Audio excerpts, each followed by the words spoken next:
Dans cette vidéo, on va parler d'erreurs que je corrige constamment chez mes élèves avancés, que ce soit à l'écrit ou à l'oral, et que ce soit des étudiants et des étudiantes qui aient déjà obtenu le C1 ou le C2, ou ni l'un ni l'autre, mais qui étudient à un niveau avancé.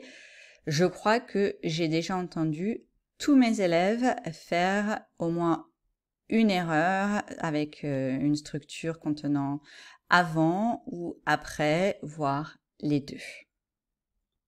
On va donc commencer par voir ce qu'il ne faut surtout pas dire. Donc, ce qu'il ne faut surtout pas dire, ce sont des choses que j'ai déjà entendues plusieurs fois et que je continue à entendre, malgré le fait que j'ai déjà bien expliqué qu'on ne les utilisait pas, que ce n'était pas possible de s'exprimer ainsi. Donc, on ne va pas dire « brosse-toi les dents avant d'aller te coucher ». Donc, on ne peut pas avoir « avant » directement suivi d'un infinitif, c'est pas possible. Je vais rentrer chez moi avant il pleut.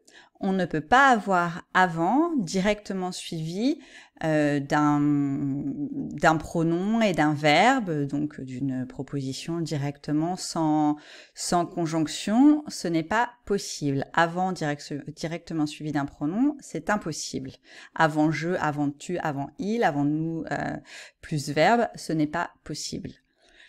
Rentrons avant qu'il fait trop chaud. On ne peut pas avoir avant que plus indicatif. Ça n'existe pas. Avant du repas, lave-toi les mains. Non, on ne peut pas avoir avant de plus un nom. C'est impossible. J'aimerais un rendez-vous avant de 10 heures. Donc là, encore une fois, on ne peut pas avoir avant de suivi d'un nombre, d'un nom, d'un adjectif. Ce n'est pas possible. J'ai rendez-vous juste avant de toi.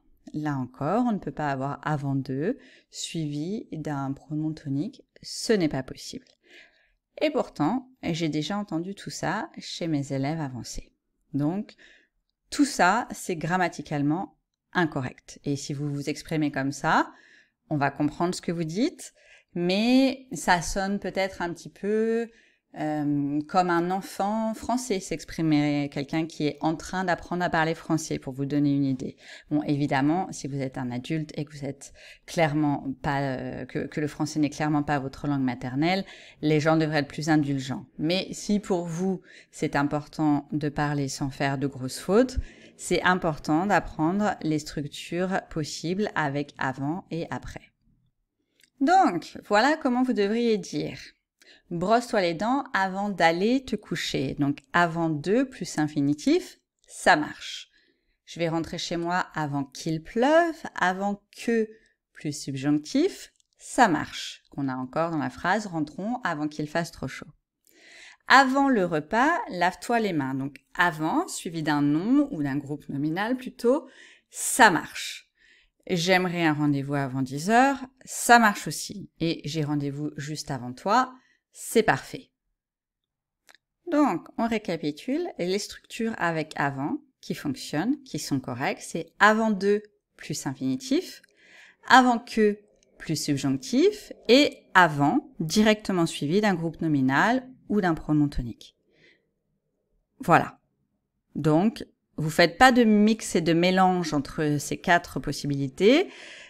C'est les quatre possibilités. Ok, vous n'allez pas faire avant de plus un nom, avant que plus un infinitif, avant plus un infinitif, ça ne marche pas. Hein, donc, à retenir ces quatre possibilités. On continue avec après, parce que j'entends autant d'erreurs avec après que j'en entends avec avant. Donc, vous ne pouvez pas dire « après de parler avec elle, je me sens mieux ». Après de plus infinitif, ce n'est pas possible. Après d'avoir parlé avec elle, je me sens mieux. Donc là, encore une fois, on a un infinitif, c'est un infinitif passé. Ce n'est pas possible. Après que vous ayez fini, appelez-moi. Alors ça, techniquement, ce n'est pas possible, c'est grammaticalement incorrect, mais les Français font ça très souvent. Après que plus subjonctif, c'est incorrect, mais c'est une erreur que les natifs font aussi tout le temps. Après vous avez fini, appelez-moi. Non, ce n'est pas possible. Vous pouvez pas avoir après suivi directement du pronom et du verbe, du pronom personnel et du verbe. Ce n'est pas possible. Je t'appelle après de mon rendez-vous, ce n'est pas possible parce qu'on ne peut pas avoir après de plus un nom. Ce n'est pas possible. J'ai rendez-vous après de toi, c'est pareil, on ne peut pas avoir après de suivi d'un pronom tonique. Ok? Donc on retient que toutes ces structures sont grammaticalement incorrectes. Alors qu'est-ce qu'il faut dire à la place? Donc, vous pouvez dire « Après avoir parlé avec elle, je me sens mieux ». Donc après, suivi directement d'un infinitif passé, sans avoir de préposition entre les deux, sans mettre de préposition, sans mettre de. En fait, vous pouvez pas dire après d'avoir parlé. Non, c'est après avoir parlé avec elle, je me sens mieux. Ensuite, après que vous avez fini, appelez-moi, donc pas de subjonctif, mais un indicatif. Je t'appelle après mon rendez-vous, j'ai rendez-vous après toi. Donc là, on voit qu'on ne met pas de après. Ok, on va pas dire après de mon rendez-vous, après de toi, c'est incorrect. On va dire après mon rendez-vous, après toi. Donc, si on fait un petit bilan de ce qui est possible avec après, on peut avoir après suivi d'un infinitif passé, surtout pas après de plus verbe, ça n'existe pas.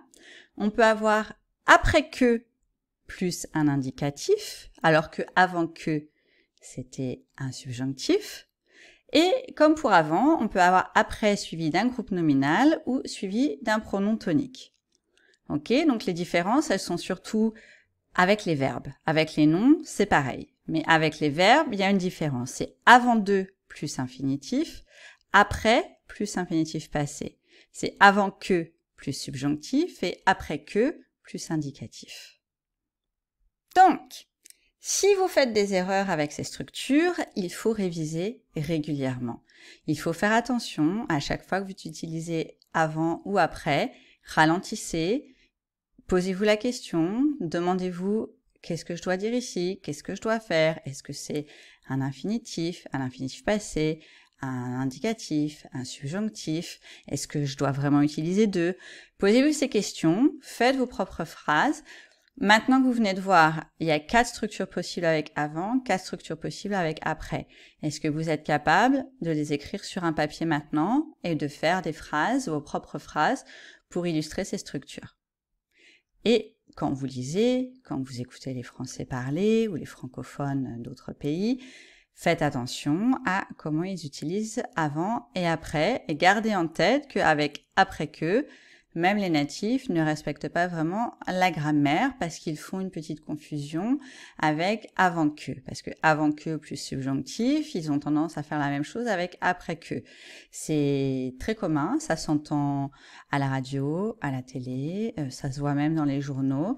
Je pense que j'ai fait cette erreur par le passé.